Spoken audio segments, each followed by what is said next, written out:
مرحبا، رمضان الكريم على الجميع، ينعاد عليكم بالصحة والسلامة. اليوم راح أسوي تبسي دجاج ويا الخضار. تابعوا وياي طريقة العمل. بالبداية عندي أفخاذ دجاج غسلتها كلش زين ونظفتها. راح أبدي أضيف لها التتبيلة.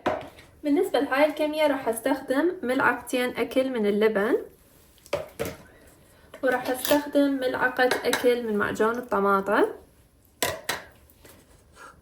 وبالنسبة للبهارات اللي راح استخدمها راح استخدم ملح، راح استخدم ملعقة كوب من الكاري، 3/4 ملعقة الكوب من الكمون، ونص ملعقة كوب من الكركم، وشوية فلفل أسود. وراح أضيف عصير ليمونة واحدة. وآخر شي راح أضيف كمية من زيت الزيتون. طبعا يفضل أن تعوفوها بالثلاجة ليلة كاملة يطلع طعمها أطيب، أو ممكن تخلوها على الأقل ساعتين إذا ما عندكم وقت.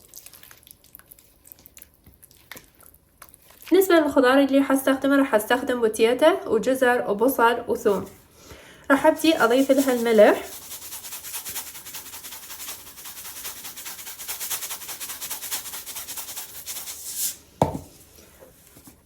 وراح اضيف لها شوية فلفل اسود،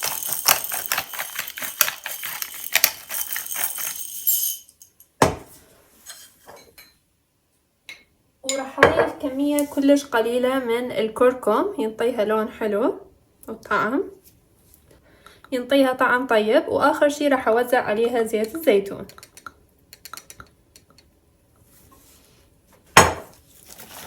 هسه راح ابدي اوزع البهارات كلها على الخضار.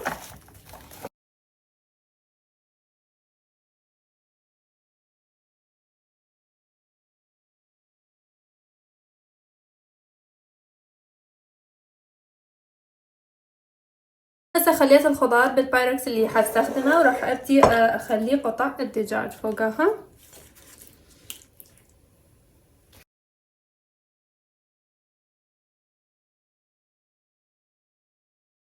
هسه راح اخلي ورق زبدة واغلفها بالسيلوفين. راح اخليها بالفرن على درجة حرارة 400 فahrenheit. اخليها تقريبا ساعة ونص الى ساعتين حسب الفرن مالتكم.